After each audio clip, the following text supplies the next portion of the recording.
My name is Rafael, you're watching Rock and Roll Garage, and today we're going to talk about three famous, unexpected musicians that Paul McCartney said he likes. But first, please subscribe to the channel, like the video, and leave your comment. Tell me what you think.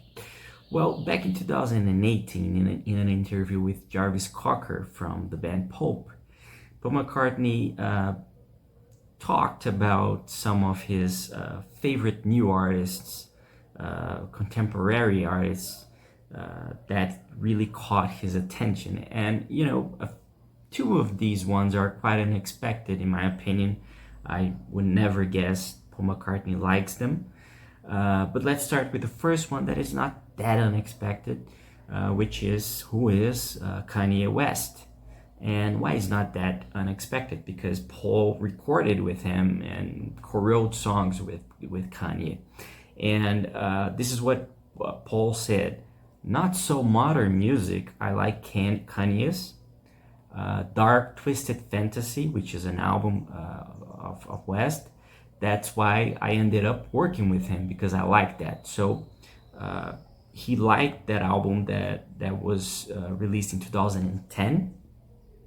And obviously when Paul mentioned it, Kanye, he wasn't so controversial like he is nowadays because of some statements and some stuff he said over the last years. And Paul collaborated after hearing Dark Twisted Fantasy. He ended up meeting Kanye and working with him, and they collaborated on two songs released by Kanye. One is called All Day, released in 2015, and the other one, Only One, in 2014. And they also released a single in 2015, which had Paul McCartney. It was co-written by Paul, Kanye, and the pop star Rihanna, named 4-5 Seconds. That's a single by the three of them, by that super trio, let's say. And in an interview with Billboard magazine in 2019, he told a really interesting story, that he had no idea how it would be a session with Kanye. And they ended up going to a place that were not their houses. He wanted to meet in a neutral ground. That's what Paul told Billboard. And it was a cottage at the Beverly Hills Hotel. And Paul said this: "I showed up with a guitar in my roadie, and we had a keyboard and a bass. I was sitting around strumming the guitar. That's normally how I start a song. And Kanye was looking at his iPad, basically scrolling through images of his then wife, Kim Kardashian." So there's Paul McCartney strumming the guitar, trying to come up with some nice song and to write something with Kanye, and he has an iPad and he's just looking at Kim Kardashian photos. I mean, what a moment, man. And so he said they were telling stories, and at one point Paul told him the story about Let It Be, that it was like a tribute to his mother that had passed away years before he wrote the track, and it came from a dream, and etc. And that after telling that story, Kanye said he would write a song about his mother too. And they sat down and trying to wrote that, and it ended up being the song Only One that I mentioned it before. Let's move to the second one that Paul mentioned, which is Christine and the Queens, but nowadays it is known as Raheem Redcar. The name was changed, and this is what Paul said: "Other pieces, I don't know, of modern music." That's what he told Jarvis Cocker at the time. And he mentioned it, this band, saying, "There's one at the moment that I think is very catchy, which is Christine and the Queens record.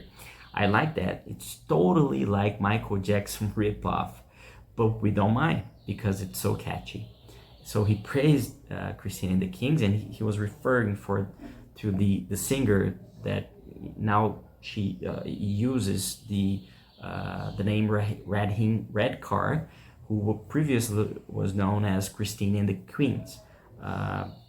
And the career of the band started in 2010. And until now, the artist released 5 studio albums. The most recent one is Hopecore in 2024.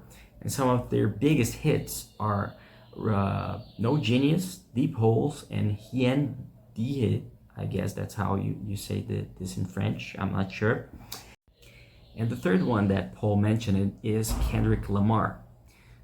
He was born in Compton, California in 1987, started his career in 2003, and released his first studio album in 2011. And curiously, Paul co-wrote a song with him, but never had the chance to meet him.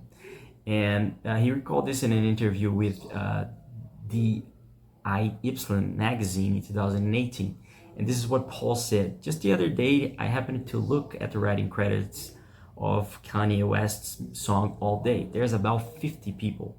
There were only 3 of them I knew, and one of them was Kendrick Lamar. I'm thinking, I've written a song with Kendrick Lamar? I wish I'd met him, but that's just the way they do it these days. I mean, what a difference, right? Paul, normally wrote songs only with people from his band, and pop stars nowadays, there's about 50 people in the songwriting credits. It's just, a really, really different thing, a different kind of way to compose music these days. And that's it. These are the 3 unexpected, let's say, artists that Paul McCartney likes. I hope you liked the video. Please don't forget to subscribe, leave your comment, like the video, and of course, if you want to read more, you can go to the description and read the article we wrote about this, okay? Don't forget to visit rockandrollgarage.com. Thank you for watching, and I see you later.